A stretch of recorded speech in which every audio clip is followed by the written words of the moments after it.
जैसा कि आपको पता है कि चंद्रयान 3 मिशन चंद्रयान 2 की जो लैंडिंग की असफलता के बाद ये कंसीव किया गया था कि चंद्रयान 2 में आपको पता ही होगा कि एक ऑर्बिटर था और एक लैंडर था, और लैंडर के अंदर एक प्रज्ञान रोवर था। तो ऑर्बिटर तो बहुत अच्छी तरह कार्य कर रहा है पिछले 4 सालों से, और उसको लगभग 7 साल तक अच्छी तरह कार्य करता रहेगा, ऐसी हमारी आशा है। लेकिन जो 2019 में हमने जब सॉफ्ट लैंडिंग का प्रयास किया था तो लैंडर ठीक तरह से उतर नहीं पाया था, सॉफ्ट लैंडिंग नहीं कर पाया था। तो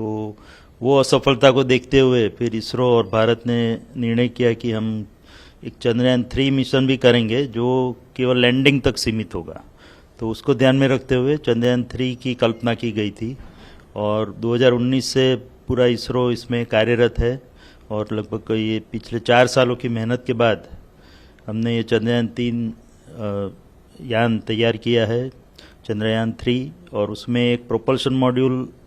है और एक लैंडर मॉड्यूल है। तो पहले जो ऑर्बिटर था उसकी जगह पे अभी प्रोपल्शन मॉड्यूल है। तो प्रोपल्शन मॉड्यूल लैंडर को चंद्र की ऑर्बिट में ले जाएगा और ले गया है, और उसका कार्य पूरी तरह से अभी समाप्त हो चुका है। लेकिन फिर भी उसमें जो प्रोपल्शन मॉड्यूल में काफ़ी फ्यूल बचा है, तो उसके कारण वो लगभग 6 महीने तक तो मिनिमम कार्य करता रहेगा। चंद्र की 100 बाय 100 किलोमीटर ऑर्बिट में घूमेगा। जैसा कि आपको पता है कि 17 अगस्त को हमने ये प्रोपल्शन मॉड्यूल और लैंडर मॉड्यूल को अलग कर दिया है, और प्रोपल्शन मॉड्यूल अभी 100 बाय 100 किलोमीटर की कक्षा में घूमेगा, और वहाँ से उसमें एक पेलोड है, वो पृथ्वी की ओर देखेगा, और उसके जो स्पेक्ट्रोस्कोपी है, पोलरोमेट्रिक स्पेक्ट्रोस्कोपी स्टडी करके जो लिविंग प्लेनेट कैसा होता है उसकी जानकारी हमको चंद्र के ऊपर से देता रहेगा। प्रोपल्शन मॉड्यूल तो चंद्र की कक्षा में घूमता रहेगा, और साथ में उसके साथ जो लैंडर मॉड्यूल है जिसको कि हम सॉफ्ट लैंडिंग कराने की कोशिश कर रहे हैं, तो वह 17 अगस्त को लगभग 157 बाय 167 किलोमीटर की कक्षा में था। वो अभी 113 बाई 113 की ऑर्बिट में घूम रहा है, और उसको 100 बाई 30 किलोमीटर की ऑर्बिट में जाने के बाद 23 अगस्त को 30 किलोमीटर की ऊंचाई से वह नीचे की ओर प्रयाण करेगा। तो 30 किलोमीटर की एल्टीट्यूड या हाइट से लैंडर नीचे की ओर चंद्र की सतह पर जाने का प्रयास करेगा 23 अगस्त को, और उसके 2 घंटे पहले हम पूरे जो कमांड है वो यहाँ से जो हमारा बाइलालू अर्थ स्टेशन है वहाँ से अपलोड कर देंगे लैंडर मॉड्यूल के अंदर। और उसके बाद जो लैंडर मॉड्यूल की हेल्थ चेकिंग, टेलीमेट्री और चंद्र में जो स्थिति है उसको सबको ध्यान में रखते हुए लगभग 2 घंटे पहले हम ये निर्णय लेंगे कि उस दिन चंद्र पे उतराण करना ठीक रहेगा कि नहीं रहेगा। तो अगर मेरे ख्याल से कोई और मुश्किल तो आने वाली है नहीं, और हम पूर्णतया 23 अगस्त को ही चंद्र पे उतरने का प्रयास करेंगे। बट अगर कोई हमको ऐसा आपत्तिजनक लगता है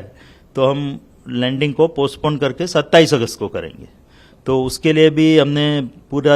सावधानी बरती है, और उसके लिए जो भी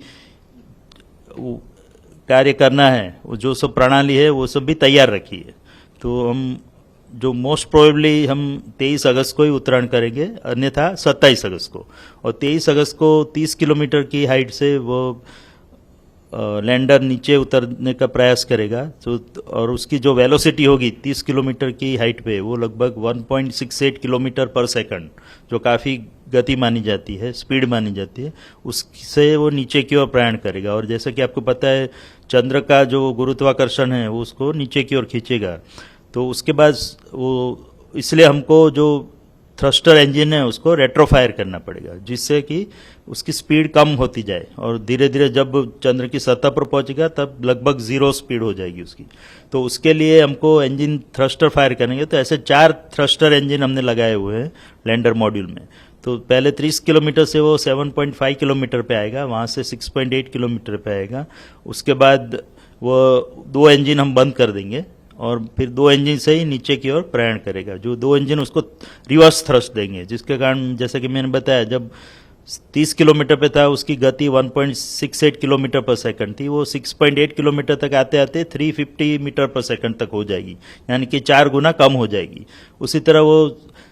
6.8 किलोमीटर से फिर 800 मीटर तक आएगा और तब लगभग उसकी स्पीड जो है वो 0 मीटर पर सेकंड जैसी हो जाएगी, और उसके बाद सीधे 150 मीटर तक नीचे प्रयाण करेगा, जिसको वर्टिकल डिसेंट बोलते हैं। और उसके बाद अन्य जो हमने सेंसर और कैमरा लगाया है उसके इनपुट लेके और उसमें जो रेफरेंस डेटा स्टोर किया गया है, रेफरेंस इमेजेस, उससे उसको कंपेयर करके वो डिसाइड करेगा, वो निश्चित करेगा कि वो जो जगह पे लैंडर खड़ा है वहाँ पे घूम रहा है, वह उसके सीधा नीचे उतरने से वो सही जगह पे लैंडिंग कर पाएगा। अगर उसको लगता है कि ये जगह अनुकूल नहीं है तो थोड़ा XY डायरेक्शन में प्रयाण करेगा, थोड़ा दाईं ओर या बाईं ओर मुड़ेगा और लगभग 60 मीटर तक जाएगा और उसके बाद सीधा नीचे प्रयाण करेगा। तो ये दोनों सिनेरियो हमने प्रोग्राम किए हुए हैं, और अगर उसको लगता है कि वो बिल्कुल ही अलग जगह पे पहुंच गया है जिसकी संभावना काफ़ी कम है, बट तो भी हमने उसके लिए जो बोलते हैं कि साल्वेज मोड, एक इमरजेंसी मोड भी रखा हुआ है जो उसको ऑटोमेटिक लैंडिंग की ओर ले जाएगा, जिसमें वो खुद ही निर्णय करेगा कि कौन सी जगह श्रेष्ठ है उतरने के लिए। क्योंकि आपको पता होगा कि हम साउथ पोल यानी कि जो चंद्र के दक्षिण ध्रुव की ओर जा रहा है, कि वहाँ की जमीन बहुत ही उबड़ खाबड़ है, उसमें काफ़ी क्रेटर्स और बोल्डर्स है, तो जमीन उतनी सपाट जमीन नहीं है जो कि विषुवत वृत्त पे पाई जाती है। तो बाकी जो भी लैंडिंग हुए हैं दूसरे देशों द्वारा, अमेरिका या चीन या रशिया द्वारा, वो सब लैंडिंग विषुवत वृत्त पे हुए चंद्र के, जहाँ की जमीन काफ़ी सीधी और सपाट जमीन है, तो उसमें उतरना रिलेटिवली बहुत ही इजी रहता है। बट उसको छोड़ के हमने साउथ पोल की ओर प्रयाण किया है 70 डिग्री लैटिट्यूड पे, और जो जहाँ की जमीन काफ़ी उबड़ खाबड़ है, हेजार्डस है जिसको कहा जाए, तो उस जमीन में से हमको एक सपाट एरिया फाइंड आउट करना है, जो एरिया जिसमें उतनी उबड़ खाबड़ जमीन ना हो, तो वो फाइंड करने के लिए हमने 4x2.4 किलोमीटर का एक एरिया आइडेंटिफाई किया है, लैंडिंग साइट जिसको बोलते हैं, और उसमें उसको अलग अलग 24 मीटर के भागों में डिवाइड कर दिया गया है। तो और उसमें से एक जगह पे हम उत्तरायण करेंगे, यहाँ पे नीचे प्रक्षेपण करेंगे, और जैसा कि मैंने बताया वो जगह अगर ठीक नहीं है तो थोड़ी उसमें से ही लगभग 3900 ऐसी सब इमेजेस हमने स्टोर करके रखी है। उसमें से जैसा कि मैंने बताया वो 800 मीटर से सीधा नीचे वहीं पे उतर जाएगा, और खासकर वही आइडियल साइट है हमारे लिए। बट कुछ अगर थोड़ा बहुत जरूरत पड़ी तो थोड़ी साइड में खिसक के दूसरी एक साइड पे जाएगा, जो भी रिलेटिवली सेफ साइड रहेगी। और जैसा कि मैंने बताया, अगर 23 अगस्त को हम उत्तरायण का प्रयास नहीं करते और 27 अगस्त को करते हैं, तो वो लगभग जो मेन साइट है उससे 400 से 450 किलोमीटर दूर रहेगी, यानी कि अहमदाबाद के बदले हम बम्बई में उत्तरायण करेंगे, उस प्रकार का सीनरी होगा। बट वो साइट भी उतनी सही नहीं है जो पहली साइट है, बट फिर भी उसमें भी हम सफलतापूर्वक नीचे लैंडिंग करने में सफल हो जाएंगे, ऐसी हमारी पूरा कॉन्फिडेंस है। ये पूरा जो मैंने प्रक्रिया बताई, 30 किलोमीटर से नीचे उतरने पहले 7.5, 6.8, फिर 800 मीटर, 800 मीटर से 150 मीटर, फिर 150 मीटर से 30 मीटर और 10 मीटर, और फिर नीचे की ओर प्रयाण करके चंद्र की सतह पर उतरना। तो ये पूरा उसमें उसकी स्पीड रिड्यूस करते करते जो समय निकलेगा वो लगभग 17 मिनट और 21 सेकंड तक होगा, जो मिनिमम टाइम है। और जो मैक्सिमम टाइम में जैसे कि मैंने बताया थोड़ा खिसक के उतरना पड़ेगा, तो 17 मिनट और 32 सेकंड लगेंगे। तो ये 17 मिनट्स ऑफ टेरर जिसको बोलते हैं, उस प्रकार की जो हमारे लिए क्रिटिकल हो या भयावह कह सकते हैं वो है, क्योंकि उसमें कोई भी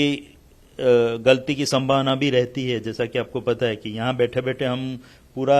वो कर रहे हैं, कंट्रोल कर रहे हैं लैंडर को नीचे उतारने का, तो उसमें कहीं अगर कुछ त्रुटि रह गई हो, जो कि ऐसी संभावना काफ़ी कम है, बट फिर भी स्पेस आखिर रिस्की बिजनेस है,